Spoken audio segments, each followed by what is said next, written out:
Je me suis mis depuis 2 ans à triper pickleball. Je sais pas si tu joues au pickleball. Oui, non, je joue pas. Mais là, j'étais parti, esti, je veux m'ouvrir un centre de pickleball. Là, je voulais acheter. Il y avait un BMR à vendre à Saint-Eustache, un ancien immeuble. J'ai dit, je vais acheter ça, faire un méga centre de pickleball avec un salon privé, comme dans le temps quand il y a eu la folie du racquetball avec tous les centres. Qu'est-ce que ça a donné? Ça a donné, finalement, je me suis dit, gars, moi, me reconcentrer. J'ai mes business. Moi aussi, j'ai eu la même idée. De centre de pickleball? Ben oui. Tabarouette, j'ai peut-être trouvé un futur associé. J'avais un gym qui était libre à Québec dans un de mes centres d'achat. Un grand gym, là, 12 000 pieds carrés.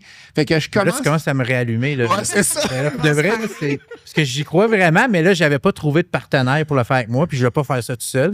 Puis, je me mets à calculer la location, combien de terrain que je suis capable de faire intérieur. Et ça ne marchait pas avec la location.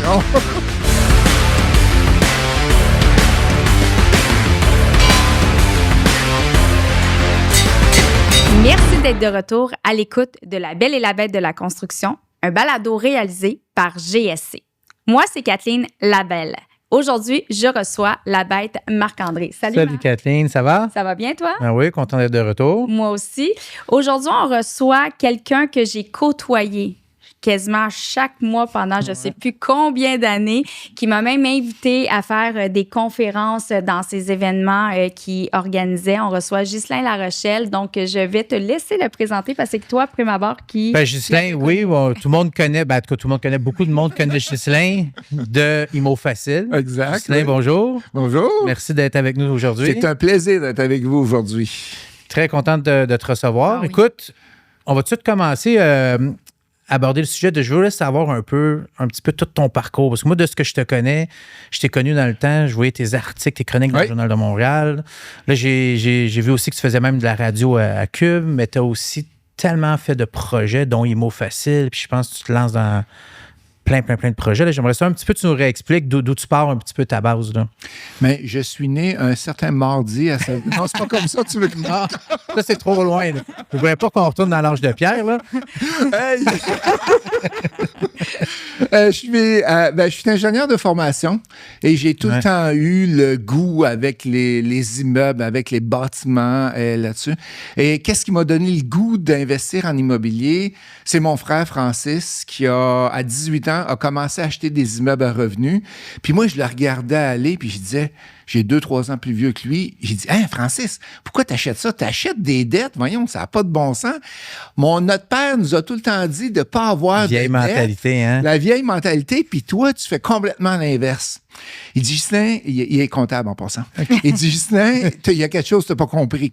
Il dit, ça, c'est des bonnes dettes. Parce qu'à chaque mois, les locataires payent ton loyer, ils payent tes dépenses et ils dressent un profit. Fait que quelques années après, j'ai décidé de commencer avec mon premier 6 logements. Fait que j'ai acheté des parcs immobiliers. Présentement, je suis rendu à pas loin de 500 portes. Quand même, hein? Centres d'achat commerciaux aussi. Et je viens de vendre 300 terrains présentement, là, quelques mois. Fait que un peu d'expérience dans le commercial, dans le résidentiel, dans la location-achat, dans la conversion en condo et dans le chalet locatif. Fait que c'est une passion. Tu m'écoutes parler, puis ben oui, je tripe. Mais surtout, je trouve en plus, excuse-moi de faire la parenthèse, mais je trouve pour un ingénieur, c'est surprenant quand tu es extraverti, comment tu t'exprimes. On a tout le temps la vision des ingénieurs. Oui, by the book, là, ils suivent le petit carré là-dedans. Là. Ouais, toi, t'es tellement le fun à entendre parler comparé à du fun des comptables, des ingénieurs qui sont très by the book. Exactement. Là. Mais j'ai un petit côté que j'aime beaucoup les gens. Les gens me demandent, ils disent, Ghislain, t'as parti Imo Facile, mais pourquoi t'as pas continué à juste investir en immobilier? Tu serais bien plus riche que qu'est-ce que tu fais là. J'ai dit oui, mais moi, j'ai quelque chose dans ma vie que je veux redonner. J'ai une passion pour l'immobilier, puis j'ai une passion pour les gens. Si je peux aider quelqu'un à aller un peu plus loin dans sa vie, à faire une différence dans sa vie grâce à l'immobilier, ben moi, je suis heureux. Fait que c'est pour ça que j'aime les gens, j'aime être avec les gens, j'aime donner des conférences. Je suis souvent en conférence. Tu vois, cette semaine à radio, en fin de semaine dernière, une journée de formation. Fait que très souvent sur stage. Et les gens, pour avoir assisté à tes conférence, c'est comme une vedette qui rentre dans la salle. Les gens Ben oui, à un moment donné, c'est adorent. comme un... Comment on peut appeler ça? Un comme prophète Dieu. qui rentrait. C'est incroyable. Pas prophète, là. Non, mais c'est vrai que mais- t'étais comme, pas idolâtré, mais juste, c'est quand même le fun de voir Mais les l'ambiance gens- qui régnait, là. Oui, mais les gens veulent se rattacher à quelqu'un. Ils veulent se rattacher souvent aux gens qui réussissent. Et moi, je suis très terre à terre. Hein. C'est que si je peux aider, c'est que ça soit un concierge, que ça soit n'importe quel métier. J'aime les gens et je suis capable de les aider. Et c'est drôle parce que dernièrement, j'étais à une retraite de 2 jours avec des gens. Il y avait peut-être 300-400 personnes. Et les gens venaient me voir. Ils disent, Monsieur Larochelle, je suis gêné un peu de vous parler. Comment ça, vous êtes gêné de me parler? Il me semble que je suis assez ouvert avec vous autres. Là. Ça fait que j'ai une question pour vous. Mais allez-y. Présentement, c'est quoi ton domaine? Sur quoi tu pousses avec ImoFacile? Sur quoi tu travailles? Parce que je sais que tu as pris un petit peu une tournure différente dernièrement. Tu es toujours là pour répondre à toutes les questions. Mais c'est quoi ton principal domaine là, présentement? Bien, je te dirais que le COVID a fait comme un wake-up call, comme on dit en anglais. Là, nous autres, ça a bien été dans le temps du COVID. Tout le monde était en Zoom, on faisait de la formation, tout roulait bien. En sortant du COVID, j'ai dit, c'est ça que je veux faire, enseigner l'immobilier toute ma vie. OK? Et j'ai eu une très bonne réflexion avec des partenaires, avec des coachs d'affaires aussi qui m'ont aidé là-dedans. Puis le 1er janvier 2024, on a décidé, toute l'équipe, de changer l'aspect investissement immobilier actif avec ImoFacile. Parce qu'il y a présentement plusieurs écoles qui enseignent ça. Et je trouvais que dans le marché, il manquait quelque chose. Il manquait la préparation avant de se rendre à acheter de l'immeuble. Fait que tout ce qui est préparer les budgets, les gens ont des cartes de crédit loadées, les hypothèques, c'est au maximum, ils ont des dettes, ils ont des prêts, mais il n'y a jamais, souvent, personne au Québec, surtout pas l'école, en tout cas, je ne sais pas si tu es d'accord avec moi, là. Non, tout à fait. Surtout pas l'école qui nous a enseigné comment on gère l'argent. Fait qu'est-ce qu'on a décidé de faire avec ImoFacile, c'est de repartir à la base. Comment on gère notre argent? Et on a décidé de diviser ça en 3 piliers. Le premier pilier, c'est le pilier produire. Fait qu'est-ce que tu fais pour économiser, produire plus? Et on vise que les gens vont aller économiser 15% de leur revenu annuel. Le deuxième pilier, c'est avant d'amener la personne dans l'immobilier, on va regarder qu'est-ce qu'on fait pour sécuriser l'argent. Tu as bien beau investir et avoir de l'argent qui rentre, mais qu'est-ce qui arrive si tu le dépenses sur un projet, une start-up qui est en train de partir? Puis j'entends des fois des projets que les gens me proposent, puis les oreilles me frisent. Là. Ça n'a aucun bon sens là, d'aller investir ton argent que tu as si fortement Prends pas travaillé. le temps d'analyser. Il n'y a pas d'analyse. Exact. Fait que là, dans le volet sécurisé, on va regarder c'est quoi les incorporations qu'ils ont. S'ils n'en ont pas, on va regarder si on en a besoin. Est-ce qu'ils ont besoin d'une fiducie? Est-ce qu'ils ont besoin d'une convention d'actionnaire? Est-ce qu'ils ont besoin d'un mandat d'inaptitude, d'un testament? Fait qu'on a une équipe de planificateurs financiers qui travaillent pour aider les gens là-dedans. Quand tout ça est passé, on leur fait un plan d'achat, un plan sur 10 ans. Voici pour devenir libre financièrement, tu as besoin d'acheter combien d'immeubles? Et on les prend du début jusqu'à 10 ans. On leur dit, bon, voici toi, selon ton style, Kathleen, tu devrais acheter du chalet locatif. Okay. Tu vas en avoir besoin de 5. Marc-André, toi, selon ton style, tu vas avoir besoin de 8 immeubles de telle grosseur. Et selon les dépenses que tu as mensuellement, ben, au bout de X années, tu vas être libre financièrement. Parce qu'on en parlait tantôt hors caméra. Dans les dernières années, justement, avant le COVID, il y avait une grosse tendance sur l'immobilier, sur les flips immobiliers. Oui, Après ça, on a vu le chalet locatif. Mais les gens se lançaient là-dedans, pensaient que demain matin, ils allaient être riches. On dirait que c'était trop... Puis ils étaient loadés. C'est Ouais. comme si c'était du rêve. Eux autres, ils voyaient une opportunité de faire de l'argent de même. Puis, on a eu plusieurs. J'ai vendu du terrain de chalet locatif. Les gens achètent ça, mais ils achètent, ils mettent des meubles dedans, puis ils disent, donne ça à une compagnie de gestion, puis ça n'occupe plus. Ouais. Mais c'est pas ça le business, là. Non, c'est ça. Il y a un peu de travail à faire.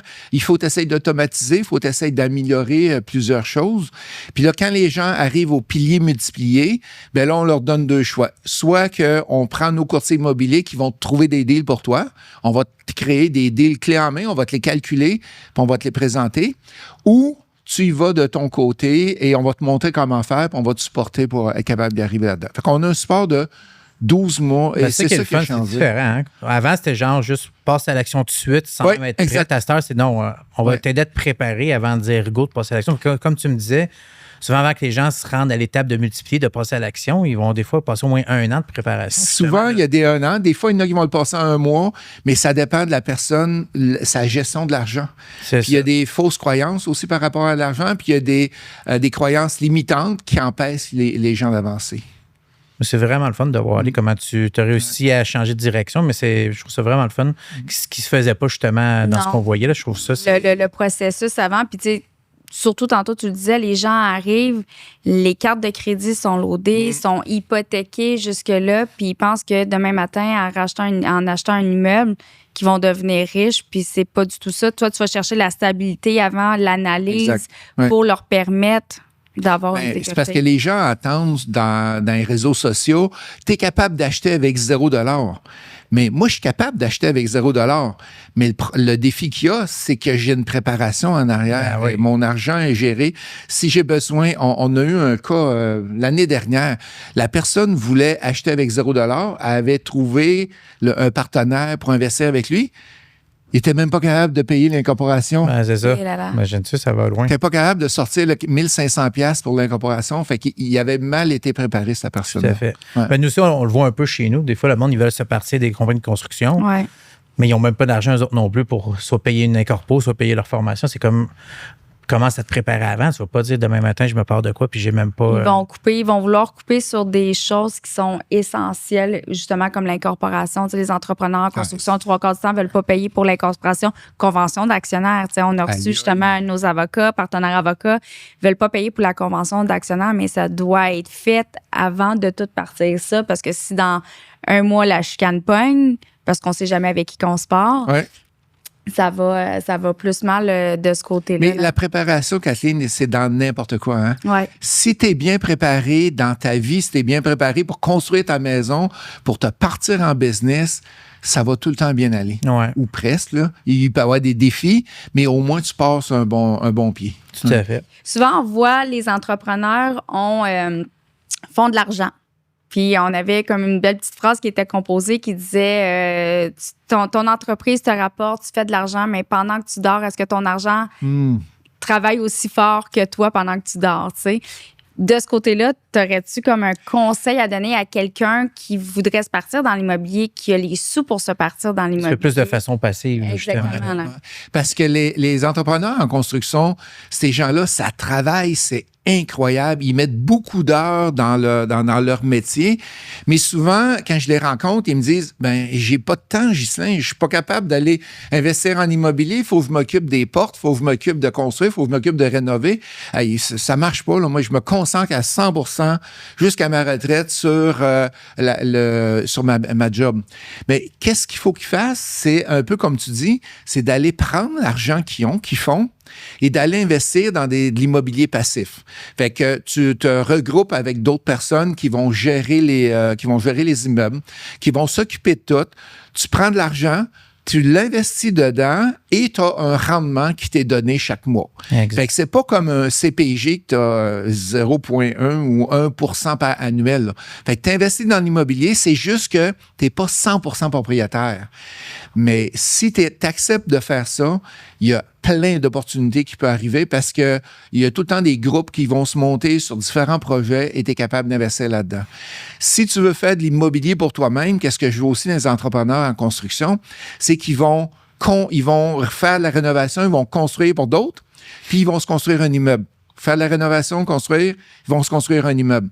Fait qu'au cours des années, ils vont avoir construit pour les autres, mais aussi en même temps, ils vont avoir bâti leur Un petit patrimoine parc immobilier. qui va leur servir. Est-ce que tu penses que c'est mal perçu? Les gens disons comme toi, Marc-André, tu as des portes aussi. Tu es associé avec d'autres personnes. Moi, je suis pas mal passif. Là. Exactement, tu es Je prends passif. des associés, genre beaucoup dans la région de Québec, Oui. que eux, justement, c'est eux qui sont partenaires avec moi, mais qui s'occupent, justement, ils ont leur propre équipe de gestion d'immeubles. Fait que moi, j'ai pas à m'occuper de rien. Moi, juste, j'ai mis de l'argent avec eux.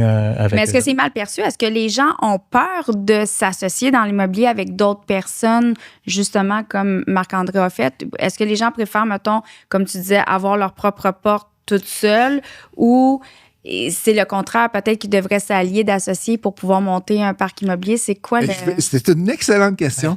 Je vois 2 types de personnes. Le premier type de personnes, c'est ceux-là qui commencent en immobilier, ils veulent tout faire eux-mêmes. Ouais. Ils veulent tout rénover, ils veulent tout gérer, ils veulent tout faire, puis ils veulent pas rien donner à d'autres partenaires parce qu'ils veulent garder l'argent pour eux autres.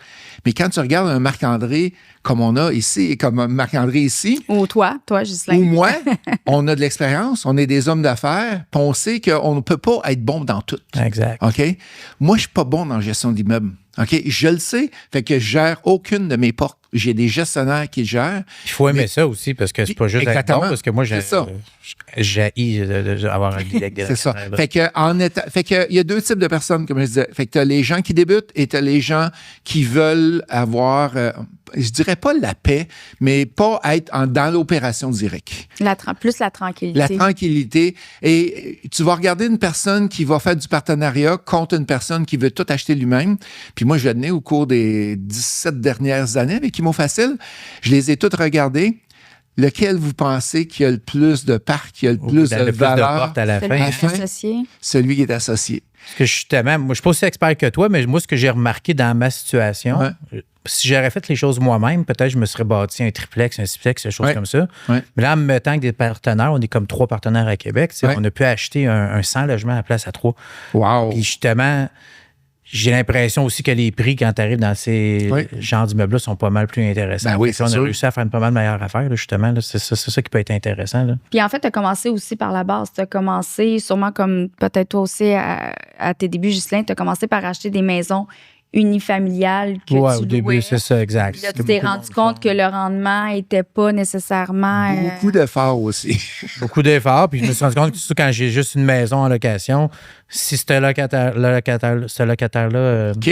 quitte, j'ai plus aucun revenu qui rentre. Ouais, là. tu perds 100%. C'est fini, je perds 100%. qui est là. tout démoli la maison à l'intérieur, ce qui nous Mais sauf que là, arrivé, tout le risque est sur un seul locataire. Ouais, Tandis que exact. quand tu as 40 logements, mais là, c'est ça, au moins, il y en a 2 qui ne payent pas, tu en as 38 autres qui payent. Exactement. Tu as tout C'est compris. du risque. Ça revient un peu à ce qu'on dit souvent, qu'on répète souvent aux entrepreneurs, tu sais. C'est pas juste vous. Pour réussir, c'est d'avoir les meilleurs alliés autour de vous qui vont faire en sorte que vous allez vous élever encore plus haut sur un autre C'est niveau. l'équipe là. autour de toi. Exactement. Que ça soit l'équipe de construction, que ça soit le planificateur financier, le coach, toute l'équipe que tu as autour de toi va faire la différence si tu vas grandir ou pas. Si tu as un coach avec toi ou si tu as quelqu'un qui te rabaisse, ton coach c'est ta mère ou ton père ou ton mari, puis il dit non, hey, tu peux pas faire ça, on n'a pas l'argent, là, va pas investir là-dedans. Là. Fait que si ton coach, c'est quelqu'un de proche puis qui veut ta sécurité, puis elle a des peurs ou lui, il a des peurs, ben tu grandiras pas. Ah non, tout Mais à si fait. tu en as un qui te dit vas-y, Marc-André, aucun problème, 100 portes, ouais, vas-y. Puis dans 3 ans, tu vas être capable de refinancer, tu vas être capable de t'en racheter un autre 100 portes. Aucun Exactement. problème. Puis ça, c'est un conseil que je t'ai entendu puis que toi aussi, je t'ai entendu dire souvent. Souvent, les gens, quand ils ont de la liquidité qu'ils peuvent aller chercher sur la maison, comme tu disais tantôt, ton père qui disait non, faut que ta maison soit payée. Puis toi, c'est tout le temps un discours que tu as. Non, la liquidité que tu peux aller chercher. L'équité que tu peux aller chercher. Je me suis trompée. Que tu peux aller chercher, réinvestir. Je pense qu'il y a aussi quand même une limite, par exemple. Oui, ça, c'est sûr et certain, là. Il faut le faire de la bonne façon. C'est parce qu'il y a 2 ou 3 façons d'y aller. L'équité. Aller chercher l'équité de ta maison, c'est une belle façon de décoller. Après ça, quand l'équité est toute utilisée, qu'est-ce que tu fais? Ben là, c'est du partenariat.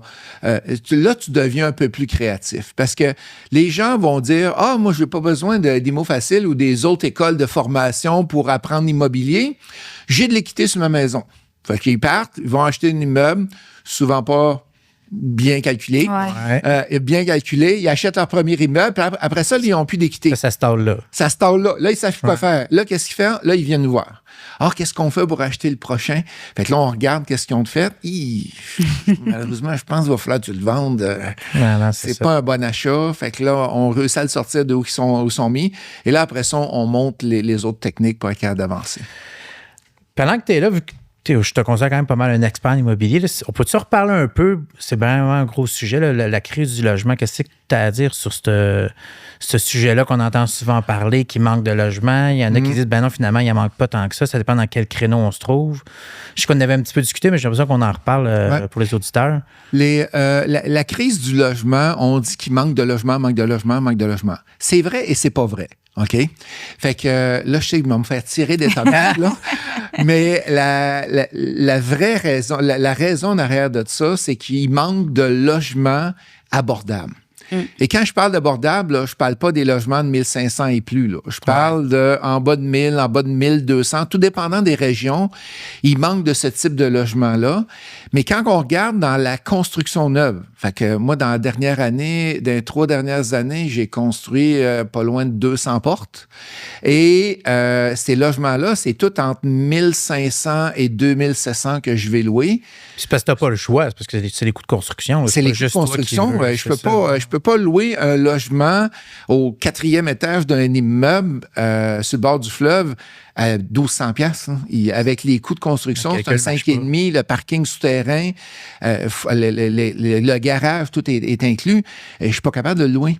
Fait que là, qu'est-ce qui arrive? C'est que dans certaines régions au Québec, je dis pas partout, là, mais dans certaines régions, dont entre autres Lévis, sur la Rive-Sud de Québec, il y a beaucoup de logements neufs. Et qu'est-ce que ça fait? C'est que le taux d'inoccupation est plus élevé. Fait que là, on est capable de... À Lévis, tu t'en vas là, il y a eu entre 4 000 à 5 000 logements par année dans les dernières années qui se sont construits. Là, maintenant, il y a un moratoire. Fait qu'ils ne peuvent plus construire à cause du système d'eau, d'égout qui est rendu à sa capacité. Mais ça a grandi beaucoup. Fait que, oui, il y a une crise du logement, mais dans le logement, fait que ça veut dire, quand tu entends parler, il y a 200 000 à 300 000 logements manquants, il ne faut pas non plus juste se lancer les yeux fermés à construire du logement neuf. Il faut t'analyser dans la région. Ouais. C'est quoi toute l'occupation? Dans mon neuf, qu'est-ce qui se loue bien présentement? C'est tout ce qui est petit logement. Les 4,5, 5,5, on va construire. Les gens, souvent, les contracteurs, là, ils disent, on va se construire des beaux logements là, avec des comptoirs de granit, de luxe, full équipe. Là. On va faire ça 1500, 1700 pieds. Tu vas voir, ça va être super beau. Tabarouette, t'es obligé de louer 2000, 2500, 3000 $, mais ça se loue pas.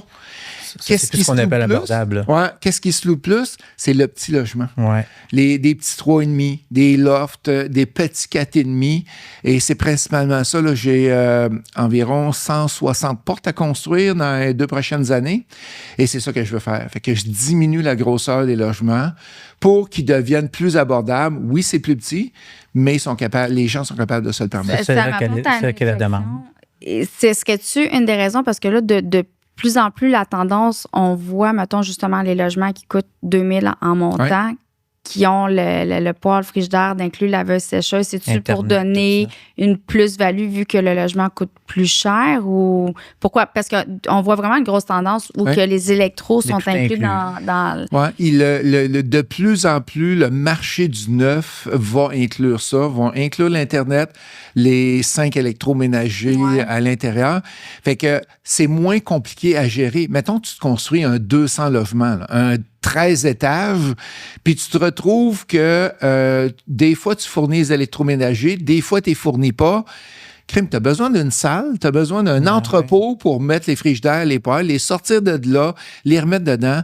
Fait que les entrepreneurs, qu'est-ce qu'ils font? C'est bien plus simple. Tout est inclus. Exact. Ils ont des rabais sur l'achat. Ouais. Et les locataires aiment ça aussi parce qu'ils rentrent tout dans du neuf. Ils vont vendre leur vieux réfrigérateur poêle, puis ils vont rentrer dans du neuf. Si tu aimes ce que tu entends, abonne-toi à La Belle et la Bête de la construction sur YouTube, Apple Podcasts, Spotify ou Amazon Music. Chaque semaine, on te présente des histoires vécues par du vrai monde et des conseils pour avancer dans ta démarche de lancement d'entreprise. Et si c'est déjà fait, envoie l'épisode à un ami qui est sur le même parcours que toi. Bon, ben Justin, là, on va entrer dans le segment qu'on appelle dans nos bottes à cap, qui est un segment un petit peu plus léger où est-ce qu'on va un peu sortir de ce qu'on parlait depuis le début. OK. Puis j'avais pensé, parce que moi, je suis là-dedans depuis longtemps, moi aussi, avec des entrepreneurs qui démarrent, puis des entrepreneurs qui sont déjà en affaires depuis plusieurs années. Je suis tout le temps, je gravite autour de ces gens-là. Puis je vois comment que c'est des machines à idées qui sont tout le temps en train de repartir à gauche, à droite dans des nouveaux projets, des nouvelles idées. Ça mène pas tout le temps à quelque chose qui va finir par finir à quelque chose de bon, mais qu'est-ce que tu penses de ça? T'en as-tu déjà vu, toi, j'imagine, des entrepreneurs qui se pitchent un petit peu partout avec leurs idées, là? Ben, l'humain de base est très créatif. On a plein d'idées. On va se promener dans les rues, on va voir, OK, on va aller rénover sa maison-là, on va faire telle ou telle idée. Puis, on pourrait sortir des listes et des listes que moi puis toi, on a d'idées, là, qui sont dans notre cerveau, là. Et on est encore ici dans 6 mois, je pense. Je pense qu'il y aurait beaucoup d'idées qu'on pourrait sortir. Mais qu'est-ce que je dis tout le temps aux gens que je coach? Il faut, à un moment donné, qu'on focus. OK? Ouais. Parce que si tu, excusez le terme, là, québécois, mais si tu te garoches partout, comment tu veux être capable de te rendre à un point puis d'être fier de qu'est-ce que tu as réalisé? Parce que je rencontre des gens qui disent, moi, j'ai des idées, j'ai commencé ça. Ils ont tout commencé, mais ils n'ont rien fini. Fait que dans la vie, et ça, mon père me l'a tout le temps enseigné, t'es mieux d'en commencer moins, mais de le terminer. Ouais. Et comment on fait pour évaluer lequel on commence? Mais c'est d'aller selon c'est quoi tes valeurs? C'est quoi que tu désires exactement? Où tu veux te voir dans 5 ans, dans 10 ans? Et là, tu vas aller focusser sur ça. Je veux avoir 200 portes dans 10 ans. Ben, tu commenceras pas à aller faire des startups en informatique, des startups dans d'autres projets, des startups dans n'importe quoi. Tu as 200 portes, fait que commence à planifier ça. Focus, fais-toi un plan d'action et vas-y avec ça, tu vas capable. Je pense comme dans l'ADN d'un entrepreneur, hein, quand même, ça fait partie du monde. Moi, j'ai un petit peu, c'est ça un peu mon défaut. Des fois, j'ai réussi à focusser sur des choses que tant mieux, ça m'a amené du bon, mais quand je me mets à divaguer, là, je me suis déjà acheté une équipe de hockey. Je peux te dire, sans réfléchir. Ça a été un flop total. J'ai tout perdu mon argent. Là, j'avais dernièrement, je me suis mis à... C'est un sport de vieux, mais je suis fier de le faire. T'es rendu vieux? Je me suis mis depuis 2 ans à triper pickleball. Je sais pas si tu joues au pickleball. Oui, non, je joue pas. Là, j'étais parti, esti, je veux m'ouvrir un centre de pickleball. Là, je voulais acheter. Il y avait un BMR à vendre à Saint-Eustache, un ancien immeuble. J'ai dit, je vais acheter ça, faire un méga centre de pickleball avec un salon privé, comme dans le temps quand il y a eu la folie du racquetball avec tous les centres. Qu'est-ce que ça a donné? Ben, ça a donné, finalement, je me suis dit, me reconcentrer. J'ai mes business. Moi aussi, j'ai eu la même idée. De centre de pickleball? Ben oui. Ben, tabarouette, j'ai peut-être trouvé un futur associé. J'avais un gym qui était libre à Québec dans un de mes centres d'achat. Un grand gym, là, 12 000 pieds carrés. Fait que je commence... Là, tu commences à me réallumer. Là. Ouais, c'est ça. De vrai, c'est... Parce que j'y crois vraiment, mais là, j'avais pas trouvé de partenaire pour le faire avec moi, puis je vais pas faire ça tout seul. Puis, je me mets à calculer la location, combien de terrains que je suis capable de faire intérieur. Et ça marchait pas avec la location. Mais fait que les chiffres ont parlé. Mais justement, c'est ça qui est le bon cheminement à faire. Exactement. Il faut avoir l'idée, mais il faut ensuite faire l'analyse, ces choses-là. Puis ta résolution du 31 janvier est toujours la même, qui est quoi? 31 décembre. 31 décembre. 31 décembre, c'est tout le temps cette année, je focus sur qu'est-ce que je fais déjà de bien, puis j'arrête d'accepter des projets. Pas à gauche, à droite, dans tous les projets sans réfléchir. Je suis quand même pas si peu. Il est moins pire en vieillissant parce qu'il est rendu avec un bon bras droit à côté de lui. Qui leur focus, qui Toi, as-tu déjà dérogé un peu puis fait des investissements? Avez-vous une autre question? Tantôt, au début, je parlais que j'ai investi dans plusieurs projets. J'ai fait 93 flips, 72 conversions en condo, j'ai du commercial, j'ai du résidentiel, j'ai du chalet locatif. Mais qu'est-ce que tu dois savoir? Et je les ai faits un après l'autre. OK. Fait que quand j'ai commencé avec le multi. Après ça, j'ai fait 4-5 ans, j'ai fait du flip. Mais c'est sûr que je gardais mon multi, là, mais je les faisais un après l'autre pour finalement me rendre compte que, finalement, j'aime plus ou moins ça. Puis là, je changeais. Mais oui, si tu parles à ma femme, mettons que tu interviewes ma femme, elle va dire... pourquoi tu t'en vas là-dedans, là? Ah oui, hein, ça n'a aucun bon sens, là. C'est que c'est ça. Fait que oui, je n'ai des brevets, mais on dirait que plus on vieillit, Marc-André, plus on est capable de mieux focusser. Exact. On sait qu'est-ce qu'on aime, on sait qu'est-ce qui est payant aussi. Moi, le commercial, j'ai décidé de sortir en 2024. J'ai décidé de sortir là-dedans. Là, fait que je suis en train de tout vendre, tout mon domaine commercial. J'ai moins de plaisir là-dedans, mais je reste dans le multilogement. Fait que je veux continuer. Comme tu dis, je pense que c'est un peu ça la sagesse en vieillissant. Oui. On veut de quoi qui est plaisant, qu'on aime, mais qui est quand même payant. Il faut quand même conjuguer les deux. D'équilibrer. Moi, c'était juste le plaisant. Là, j'oubliais de faire les calculs, parce qu'à un moment donné, je voulais des restaurants. Dans ma tête, je voulais un resto-bar. Ça va être plaisant, mais quand tu calcules, c'est Madame pas évident. a dit ça sera pas plaisant. Non, mais gérer des restaurants, c'est quelque chose. Bravo à ceux qui le font, là, mais c'est vraiment un autre domaine. Fait que je me suis rendu compte que ça, c'était pas fait pour. Fait que ça se résume, hein? Focus. Exact. Okay. Puis, tu sais, moi, de l'autre côté, mettons, quand j'avais la chaise de conseillère là, pour la licence RBQ, souvent, je vois des gens je voyais qui étaient dans l'immobilier. Le WOOP veut se partir une compagnie de construction. WOOP, là, puis ils ont parti une compagnie de construction, exemple spécialisée, mais là, veulent aller chercher la générale. Ah, pourquoi pas se partir le plombier? Pourquoi pas se partir une compagnie d'électricité? Pourquoi pas se garrocher partout pour qu'au final, vu que tu es partout, tu n'es pas capable de gérer ta première business, ta vache à lait. Fait que il y a un gros défi des entrepreneurs, puis ça, je le vois à travers les 17 années de formation que j'ai faites, c'est que on est tout le temps le meilleur pour tout faire. OK? On est le meilleur pour tout faire, puis c'est que tu vas commencer à grandir, que ce soit en immobilier, en entrepreneuriat, n'importe quand, là, c'est quand tu vas comprendre qu'il y a des gens autour de toi qui sont meilleurs que toi. Et ça, je l'ai compris. OK? Et vous autres aussi, je vous connais assez. Je sais que vous l'avez compris. Vous avez une bonne équipe autour de vous. S'entourer de la bonne personne. Mais c'est beau s'entourer de la bonne personne, mais c'est d'être capable de déléguer les tâches aussi et déléguer la responsabilité. Parce que c'est bien beau de déléguer une tâche, mais c'est à chaque fois qu'il faut que tu ailles acheter un ensemble de cuisine ou peu importe ce que tu as besoin en immobilier, que tu es obligé d'aller demander au patron. Mais là, tu es rendu à 20, 30 personnes qui demandent au patron, puis là, c'est le téléphone un par-dessus l'autre, puis là, tu es comme rendu un pompier. Exact. Ça lâche pas pantoute. Fait que la délégation, hyper important. Parce que justement, pour conclure un peu, là, si tu nous résumes là, les étapes cruciales, dans le fond, quelqu'un qui dit, gars, moi, je veux me partir, mettons qu'on focus sur l'immobilier, là, c'est quoi les étapes qu'il devrait suivre de base pour se dire, regarde, là, c'est là-dedans que je veux m'en aller, je veux commencer à faire de l'immobilier. Tu les conseillerais d'aller de quelle étape de base à suivre, là? Ben, je te dirais de venir suivre ma formation. Non, c'est sûr. Non, ben... Quand même, honnêtement... Pour les avoir vues, tes formations, c'est excellent, honnêtement. C'est quand même un bon conseil. La première étape de base, c'est quoi leur objectif? On va tout le temps commencer avec ça, nous autres, avec les gens. Où tu veux être dans 5 ou 10 ans? Ça, c'est la question. Il faut que ça soit clair par rapport à ça. Après ça, on va regarder comment es-tu côté finance. OK?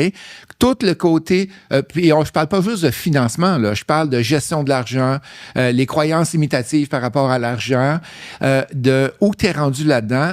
Après ça, le côté, est-ce que tu es un défonceur de porte ou tu es une personne qui est plus un bon deuxième? Fait que si tu es un deuxième, va te trouver un défonceur de porte. Si tu es un défonceur de porte, ben, trouve-toi un bon intégrateur qui va t'aider à avancer. Fait que là, on sait qu'on s'en va, on a l'équipe ou la personne autour de nous pour nous aider. Deuxième chose, c'est d'aller voir l'argent que je fais, comment je fais pour me protéger. Avant de commencer à investir en immobilier, est-ce que j'ai un côté fiscal? Est-ce que j'ai un côté légal, un côté comptable que je dois voir? Est-ce que je suis marié et j'ai une protection à aller chercher là-dedans du côté testament, m'en donner une aptitude, etc.? Et après ça, tu te lances. Après ça, tu as 2 choix. Soit que tu le fais par toi-même, tu vas trouver des immeubles. Prospection, tu vas te le trouver toi-même. Ou soit que tu vas acheter qu'est-ce qu'on appelle du clé en main, comme on parlait tantôt, dans un investissement passif que là, tu ne gères pas et tu vas le laisser gérer. Mais ça, ton objectif du départ, tu vas le savoir déjà. Exact. Je cherche un 100 portes en investissement passif. Je cherche un 100 portes que je vais gérer moi-même. Fait que ça, c'est ça la grosse... Il faut vraiment que tu te connaisses de base. Ouais. C'est quoi tes forces, c'est quoi tes faiblesses. Il ne faut pas te lancer dans quelque chose que tu penses que tu vas tout gérer toi-même si tu sais que tu n'es pas un défenseur de porte, ces choses-là. Tu vas plutôt chercher un puis si tu n'es pas bon en financement, il faut aller chercher quelqu'un qui va t'aider en financement, qui va pouvoir t'aider là-dedans. Fait que, puis j'ai oublié une chose dans ces étapes-là, se bâtir une équipe. On en a parlé tantôt. Ouais. Hyper important. Ouais. Essayez de tout faire soi-même. Là. Si tu me permets, je te raconte une histoire, une anecdote de quelqu'un que j'ai rencontré à un moment donné. Le gars décide de faire du flip. OK? Fait que ça fait plusieurs années. Là. Fait que il y avait pas on n'entendait pas pour la licence d'entrepreneur dans le temps. Là. Fait que le gars décide de faire du flip. Il est menuisier. Fait que il achète le flip. Il achète ça par lui-même. Pas d'aide, de rien. Il paye content son flip, donc pas de financement. Et après ça, il commence à faire les rénaux. Il est 6 mois tout seul dans sa maison pour faire des rénaux.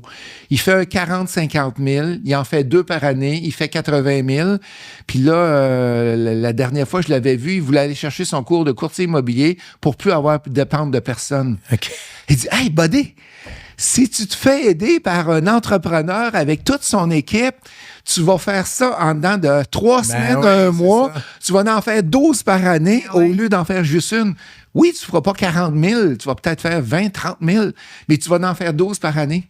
Fait que c'est ça. Fait qu'avoir une bonne équipe et vouloir déléguer aussi. 100%, très bon exemple. Très bon exemple. Ghislain, merci énormément d'avoir accepté notre invitation au podcast. C'est toujours le fun de t'avoir, puis surtout, on aurait pu aborder plein d'autres sujets. Donc, je pense qu'on va être obligé de te réinviter en saison 2 parce qu'il y a tellement de choses qu'on peut discuter avec toi. Comme tu disais, tu es facile d'approche, tu es beaucoup aimé. Puis, c'est toujours intéressant de t'entendre parler. Donc, merci beaucoup. Merci, Kathleen, et merci Marc-André. Merci à vous d'avoir été à l'écoute de La Belle et la Bête de la construction, un podcast réalisé par GSC et produit par Olivier Gédé.